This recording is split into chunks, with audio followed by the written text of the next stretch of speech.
Bonjour, bienvenue sur PP World, bienvenue à Seattle. Alors je vais vous dresser un petit peu le portrait de cette ville incroyable qu'est Seattle. On va aller faire un tour sur la carte. D'abord vous allez voir, c'est la côte ouest.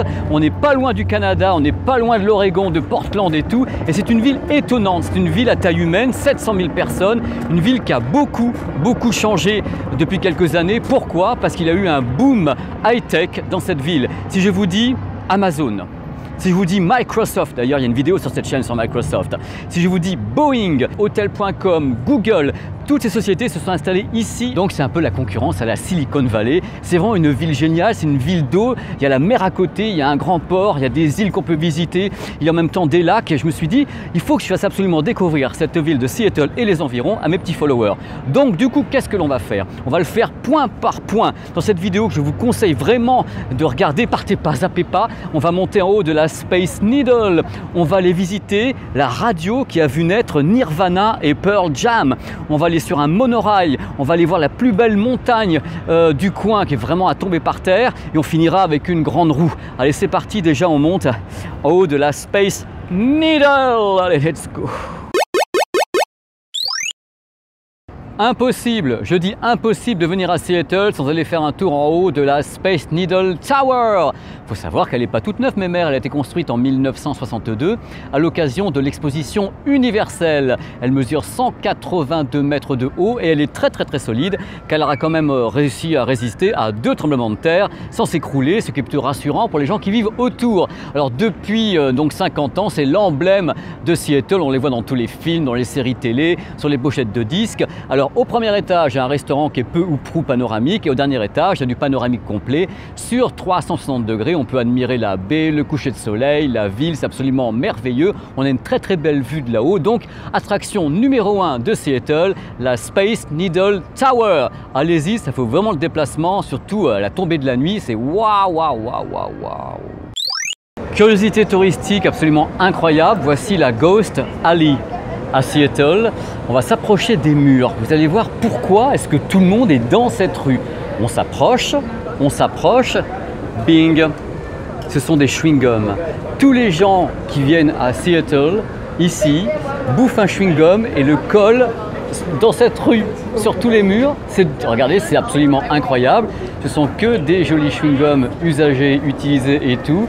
C'est la rue du gros dégueu en fin de compte. Et ce qu'il y a, c'est que vous allez voir, c'est absolument étonnant. Il y en a qui font des figures avec, qui laissent leur carte de visite. Regardez un peu la taille du truc, il y en a partout. Il y en a qui ont même été le coller là-haut. Et on a des entrées, des porches, des portiques, tout avec des chewing-gums. Regardez un petit peu les poteaux chewing-gum. Regardez un petit peu les cartes de visite. Bon, c'est coloré, c'est de l'art. Il y a les chewing-gums dégoulinants, il y a les chewing-gums je ne sais pas quoi. Voilà, c'est un coup à lécher les murs. Regardez un peu comme c'est génial. Et c'est touristique, tout le monde vient là pour laisser son petit chewing-gum. Venir faire un tour à Seattle, c'est venir faire un tour à Pike Market.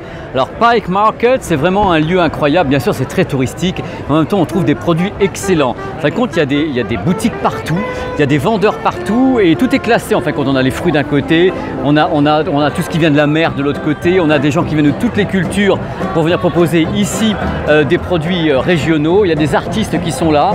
C'est vraiment génial. On peut rentrer dans toutes les allées. Il y a plusieurs étages. Regardez un petit peu l'ambiance.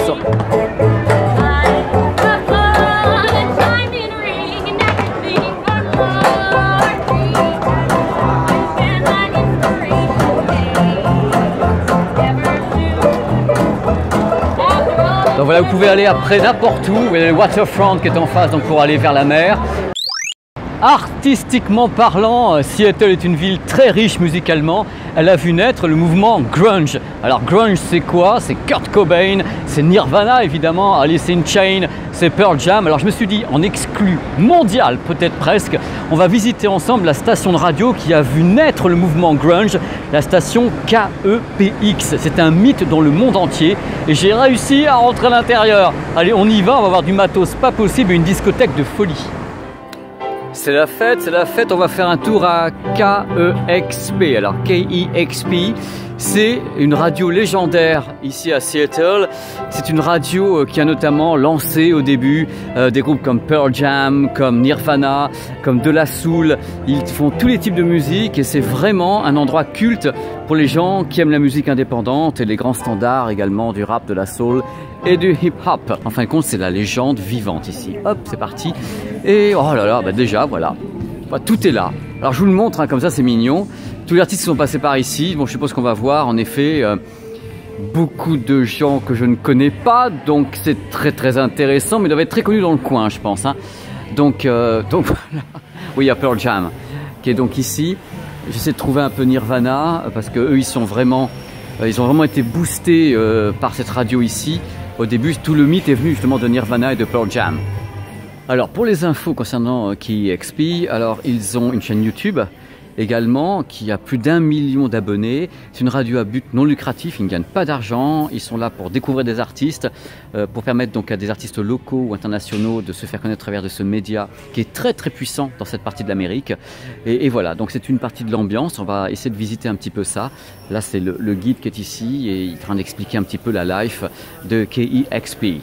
Parmi les autres choses à savoir, ici, c'est une stage, c'est donc une scène. Tous les mois, ils ont 3 ou 4 groupes qui viennent ici se produire, qui sont en même temps en direct, donc on air ici à KEXP.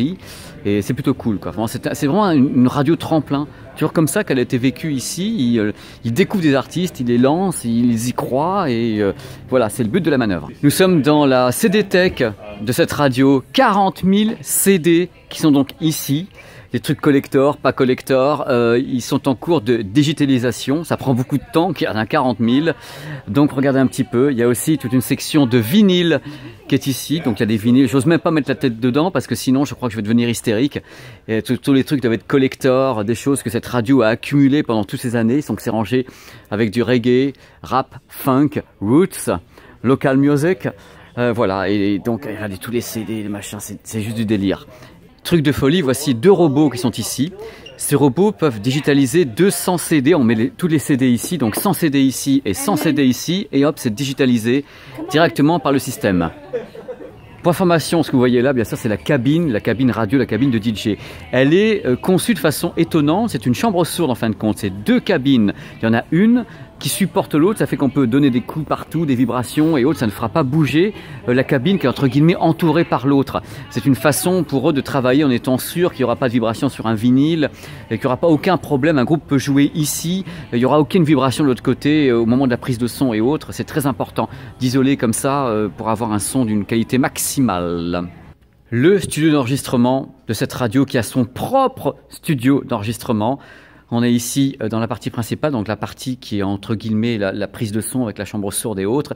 Et l'autre côté, c'est bien sûr l'ingénieur du son. On va donc y aller tout de suite. L'ingénieur du son qui se trouve de l'autre côté.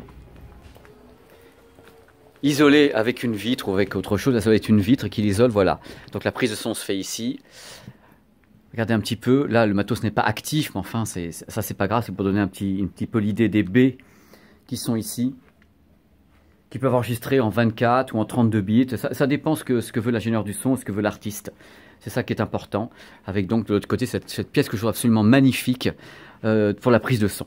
Donc là, il y a voix et instruments. J'ai vu plusieurs micros, donc la batterie est installée. Ils peuvent enregistrer vraiment en multipiste, sans aucun problème.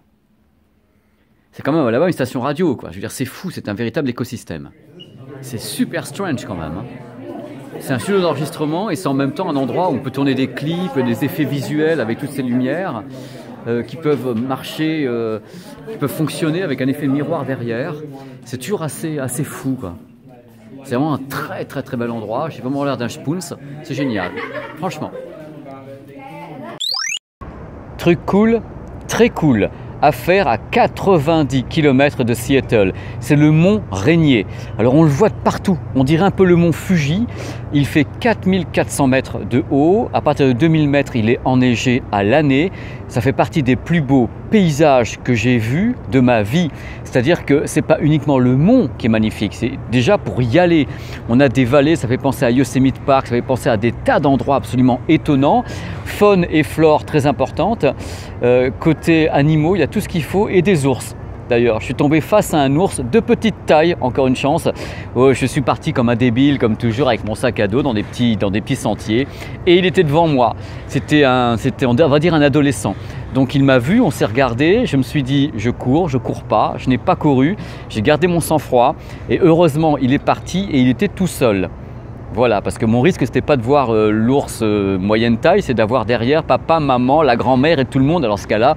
Et j'avais de la bouffe dans le sac à dos. Donc j'étais prêt à tout lâcher, j'étais prêt à lâcher le t-shirt, parce que savez-vous que quand on se fait courser par un ours, il faut se déshabiller. À chaque fois que vous enlevez la chemise ou un t-shirt, il va s'arrêter à ce moment-là pour renifler ce que vous avez balancé. Et vous avez le temps de courir plus vite. Petite astuce, voilà. Allez au Mont-Rainier, faites attention aux ours, mais allez, c'est juste absolument magnifique, tout est magnifique. L'été comme l'hiver. L'hiver, les gens y vont tout simplement pour faire du ski. À partir de 1500 mètres, il faut avoir les chaînes pour monter, et l'été, on peut monter jusqu'à 2000 mètres, et après, c'est de la randonnée avec de la neige. Voilà, c'est sublime. Allez si vous le pouvez au Mont-Rainier. Parmi les trucs cool, un monorail, c'est quand même pas toutes les villes qui ont un monorail. Il n'est pas tout neuf, celui-là a été construit il y a 50 ans également. Il transporte les gens depuis la Space Needle vers la ville et downtown. C'est un petit trajet, hein, ça fait à peu près, je crois, 1,6 km. Ça prend 2 minutes, c'est tout mignon. Il y en a un tous les 10 minutes et il est tout mimi. Regardez, il est un peu old school, donc on va le prendre et on va faire donc ce mile et demi dans le super monorail hyper pas moderne.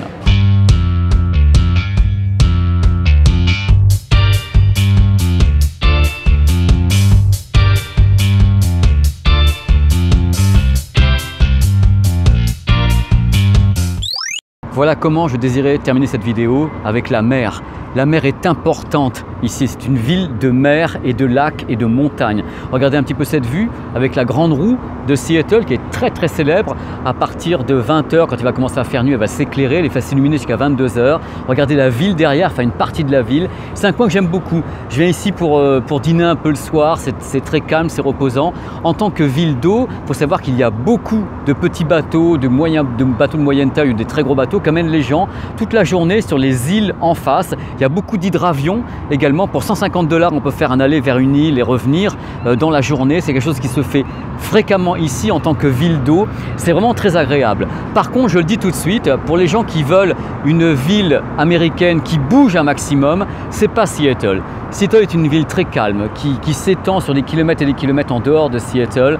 C'est pas New York, ça ne bouge pas à 150 km/h. Moi, j'aurais tendance à m'ennuyer un petit peu, mais chacun voit midi à sa porte. À côté, vous avez le Mont-Rainier, vous avez les moyens de vous amuser de partout, puisque la ville est faite pour se distraire également, et vous avez la mer qui vous permet de faire des tas d'activités. Il y a du ski nautique, il y a du parachute ascensionnel, il y a des croisières, de l'hydravion, il y a plein de trucs.